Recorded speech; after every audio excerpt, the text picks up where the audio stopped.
प्रश्न 1। उपयुक्त पैमाने प्रयोग करते हुए निम्न तालिकाओं में दी गई राशियों के लिए आलेख बनाइए। ओके, तो यहाँ पर हमें ए में दिया है सेबों की संख्या और मूल्य। अब इसका हमें ग्राफ बनाना है। तो यहाँ पर सेबों की संख्या, यहाँ पर मूल्य। पैमाना 1 इकाई बराबर 5 रुपये। पहले इसको समझते हैं। देखो यहाँ पर मूल्य दिया है 0 से 5, 5 से 10। तो आप देख सकते हो 0 से 5 रुपये तो हुए 5, लेकिन इसको हम 1 इकाई कहते हैं कि 1 इकाई बराबर 5 रुपये है। ओके, अब इसका हमें ग्राफ बनाना है, तो बनाते हैं। सेबों की संख्या 1, मूल्य है 5 रुपये। तो यहाँ पर सेबों की संख्या है 1 और मूल्य मतलब 5 रुपये। इसको हमें ब्रैकेट में भी लिखना है 1,5। इसी तरह से सेबों की संख्या 2, मूल्य है 10 रुपये। तो ये सेबों की संख्या, इसका मूल्य है 10 रुपये। यहाँ पर पॉइंट लगाएंगे और 2,10 भी यहाँ पर ब्रैकेट में लिखेंगे। नेक्स्ट, सेबों की संख्या 3, मूल्य है 5 रुपये। तो ये सेबों की संख्या 3, मूल्य है 15 रुपये, 15 रुपये है ये, ठीक है। तो यहाँ पर ये 3 और मूल्य है 15 रुपये। तो इसे हमें ब्रैकेट में भी लिखना है 3,15। नेक्स्ट, सेबों की संख्या 4, मूल्य है 20 रुपये। तो ये सेबों की संख्या 4 और मूल्य है 20 रुपये। तो यहाँ पर पॉइंट लगा देंगे और यहाँ पर 4,20 भी लिखेंगे। नेक्स्ट, सेबों की संख्या है 5, मूल्य है 25 रुपये। तो यहाँ पर सेबों की संख्या 5 और इसका मूल्य है ये 25 रुपये। ओके, तो यहाँ पर ब्रैकेट में भी लिखेंगे 5,25। ये बन गया ग्राफ। पार्ट बी में हमें दिया है कार द्वारा तय की गई दूरी, ये समय, ये दूरी। इसका हमें ग्राफ बनाना है। इसे एक्स एक्सिस कहते हैं, इसे वाई एक्सिस कहते हैं।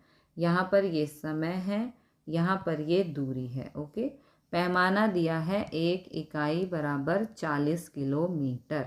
यानी कि देखो 0 से 40, 40, 40 से 80, 80 में से 40 माइनस करो तो ये भी 40 हो गया। 80 से 120, 120 में से 80 को माइनस करो तो 40। तो इसे कहते हैं 1 इकाई बराबर 40 किलोमीटर। ओके, अब यहाँ पर समय दिया है 6, 7, 8। तो यहाँ पर समय लिख देंगे 6, 7, 8, 9। ओके, उसके बाद दूरी दी है, ठीक है।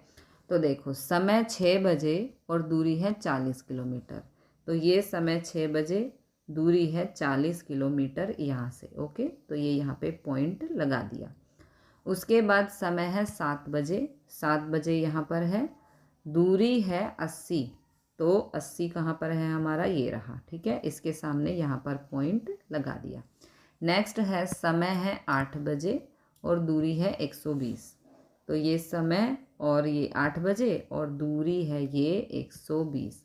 अब इसमें 2 प्रश्न दिए हैं, उसके आंसर हमें देने हैं। पहला है 7:30 बजे व 8 बजे प्रातः के अंतराल में कार द्वारा कितनी दूरी तय की गई। तो देखो 7:30, 7:30 कहीं यहाँ पर होगा। ओके, 7:30 से 8 बजे के बीच में कितनी दूरी। तो यहाँ पर 80 से 120 है, इसका आधा कर दो यहाँ पर, तो ये 100 हो गया, ठीक है। तो 100 हो गया। 7:30 बजे प्रातः व 8 बजे प्रातः के अंतराल में कार द्वारा 20 किलोमीटर दूरी तय की गई, क्योंकि 120 माइनस 100 करने पर आएगा 20 किलोमीटर। 120 में से 100 को माइनस करना है, क्योंकि देखो 8 बजे उसने 120 किलोमीटर दूरी तय की, 7 बजे उसने 80 की, ठीक है। तो 80 से 120 के बीच में आएगा 100, क्योंकि यहाँ पर 7:30 बजे की बात हो रही है, इसलिए 120 में से 100 को माइनस करेंगे तो 20 किलोमीटर आंसर आएगा। अगला प्रश्न पूछा है कार के 100 किलोमीटर दूरी तय कर लेने पर समय क्या था। तो यहाँ पर है 100 किलोमीटर, है ना। तो यहाँ पर आपका समय आ गया 7:30 बजे। ओके, कार के 100 किलोमीटर दूरी तय करने पर समय 7:30 बजे था। क्योंकि देखो यहाँ पर ये 8 बजे की बात है ना, और ये 7 बजे की है। 7 बजे 80 किलोमीटर, 8 बजे 120 किलोमीटर, तो 7:30 बजे आएगा 120 से 80 के बीच में 100 किलोमीटर। ओके। प्रश्न सी में हमें दिया है जमा धन पर वार्षिक ब्याज। इसका हमें ग्राफ बनाना है। ये एक्स एक्सिस है, ये वाई एक्सिस है।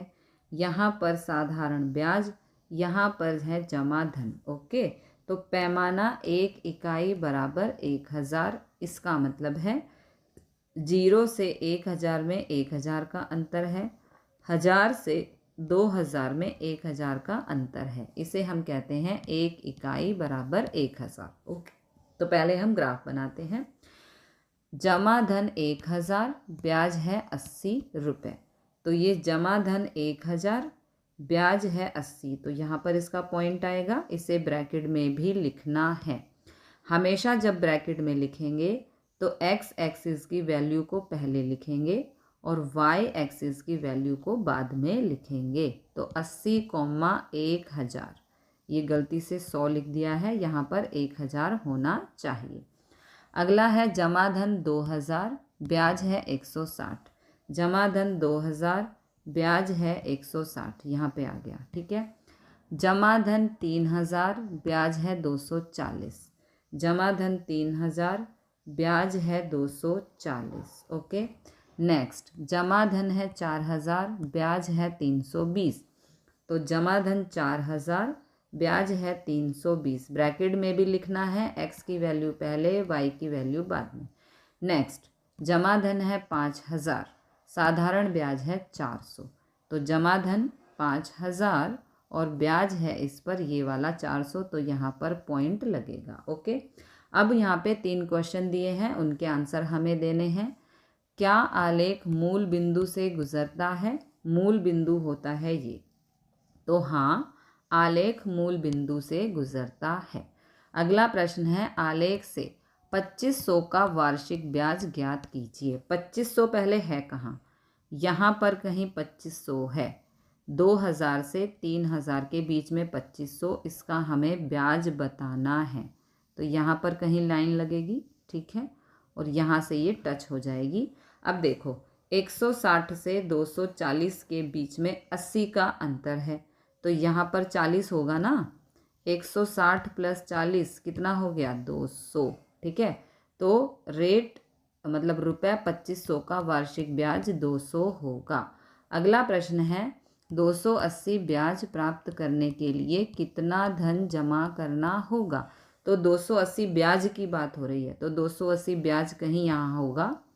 240 से 320 के बीच में यहाँ पर 280 होगा, तो इसकी लाइन टच होगी यहाँ से और ये जाएगा इधर। ओके, ऐसे। ठीक है, तो कितने रुपए हुए? 3000 से 4000 के बीच में 3500 रुपये हुए।